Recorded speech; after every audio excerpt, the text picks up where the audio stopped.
All right, let's set the scene, shall we? You're in a meeting with a spa or salon owner. You've just nailed the demo of your incredible new beauty tech. They're nodding, asking all the right questions about client results, about ROI. You can feel it. You are so close to getting that signature. And then they hit you with it. The 4 words every sales pro dreads. And there it is. I'm going to have to think about it. It's that polite, super vague phrase that feels like a door just slowly creaking shut in your face, right? It feels like the ultimate dead end, leaving you to pack up your gear and wonder what just happened. But what if I told you that's not an ending at all? What if it's actually an opening? Because we have to be real here. The stakes are incredibly high. In the beauty tech world, that one little phrase kills 80% of sales opportunities. Just let that sink in.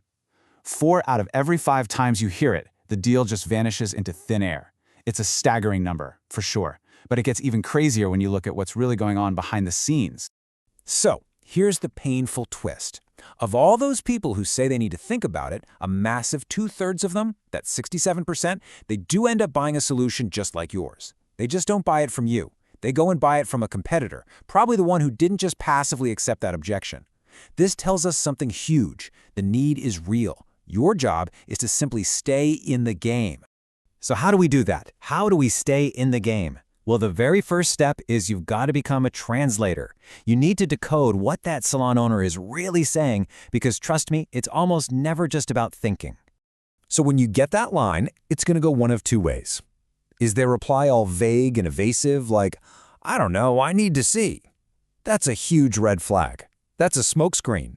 Or is it precise? Are they giving you a little breadcrumb? Like, I need to compare this with competitor X. Now that is a golden opportunity.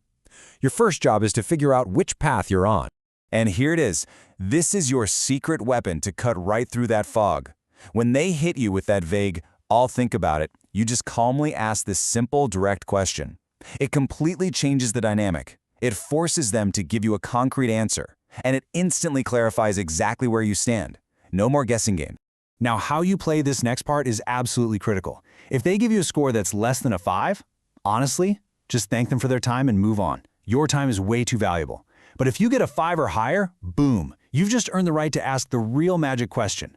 That's great to hear. Can I ask, what's preventing you from saying a 9 or a 10? Their answer to that is going to reveal the real objection you need to solve. And just look at how this plays out in the real world. Here are 2 stories. One rep hears, I'll think about it, and just fires off a generic 12-page catalog. They completely missed that the salon owner was really worried about how long it takes to clean the device between clients. The result? Total silence. Crickets. The other rep asks a clarifying question, discovers the real issue is about getting the team trained up, sends a quick 3-minute video on their training program, and closes the deal 2 days later. Same objection, totally different outcome. Okay, so once you've decoded the real message, the next step is to take control of the clock. Letting that timeline just hang there totally open-ended, that is one of the biggest, most common mistakes you can make. You have to remember, time is a tool, and you need to be the one using it. So why do they delay in the first place? Well, you might be surprised to learn that a lot of the time it's actually a test. A staggering 73% of salon and clinic managers admit they use the I'll think about it line just to test your reactivity. They want to see how confident you are and maybe see if they can get a better deal. If you're too passive, you're signaling that your tech isn't a priority.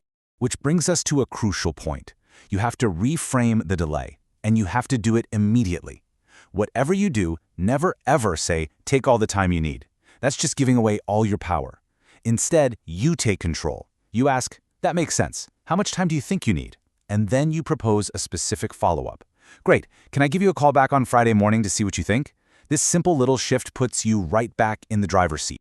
And here's the thing, you don't just sit around and wait for that follow-up call. No way. You actively feed their reflection.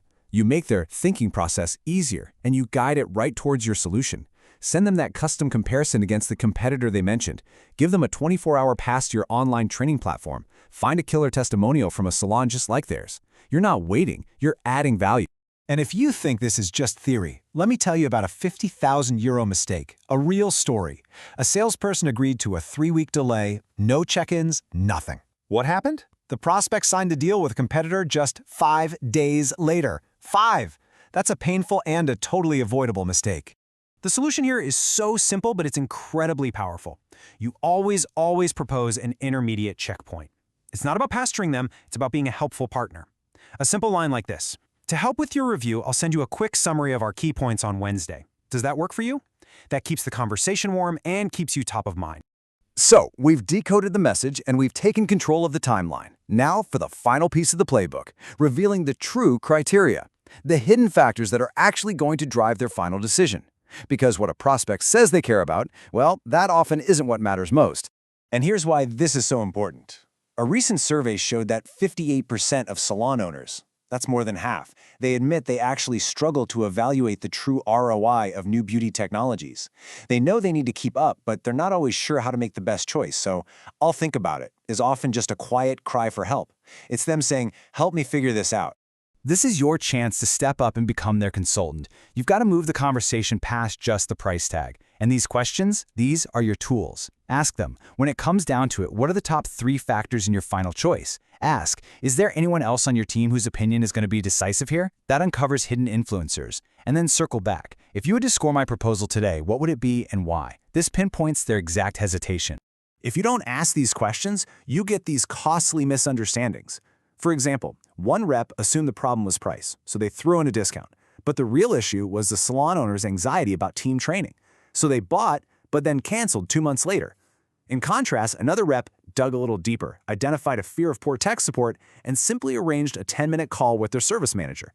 That addressed the real concern and closed the deal. See, once you know their true criteria, you can create what I call intelligent urgency.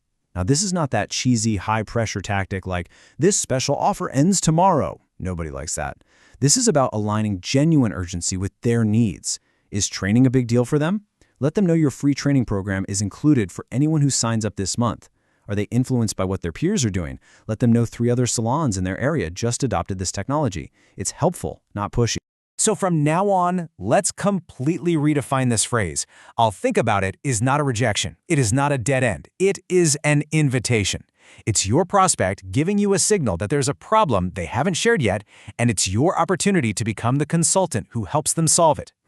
So, there you have it. It's that simple. Your new 3-step playbook. Step 1, decode the real message with that 1 to 10 scale question. Step 2, control the timeline with a firm, proactive follow-up plan. And Step 3, reveal their true criteria by asking smarter, more insightful questions. Which really just leaves us with one final thought. The next time you're in a demo and that salon owner looks at you and says those 4 familiar words, what are you going to hear? Are you going to hear an obstacle that shuts everything down? Or are you going to hear an invitation to roll up your sleeves and close the deal? The choice is all yours.